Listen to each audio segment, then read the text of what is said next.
I've always loved the story of Kitty, and I've always wanted to make it, and so I thought, why not go back to that story that moved me so many years ago and revisit it. And I read it again, and I thought, oh, this still is such a great story. It should be made. And I love little girls, and I love cats, and I love the story of a little girl kind of coming into her own and possibly wanting to be something that she isn't, and then, you know, manifesting it and transforming it and having to deal with the repercussions. Well, I wanted the film to, when you watch it, for you not to be able to tell what time it was taking place. Like, it could be contemporary, it could be the 40s, you can't really tell, you know, what year the film's taking place in. So the locations were really important. I wanted them to have a timeless quality. I also wanted them to have a very refined, kind of delicate feeling. I didn't want it to be kitschy or quirky. I wanted it to be like very refined and specific, and I found these two amazing houses, one in Altadena, which is near Pasadena, and one in Van Nuys,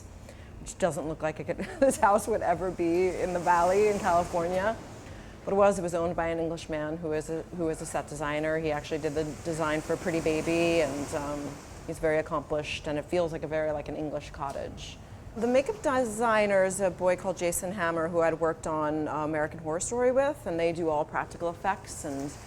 And we sat down and we looked at photos, and I kind of showed him, you know, what I wanted, and we did some drawings and just talked about how delicate I wanted it to be, and just a hint of the cat. I didn't want to go too heavy-handed.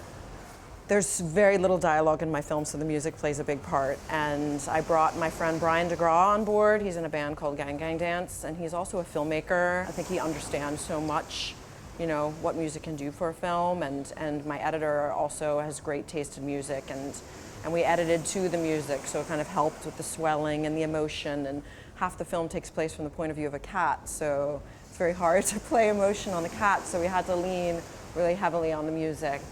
I kind of discovered the music that was right for the film as we were editing. I didn't want to have a lot of vocals, because I feel like then it feels too music video-y, so we tried to steer clear of a lot of vocals. There's only one small section in the film where there's vocals, and that's of course when she's a cat, so.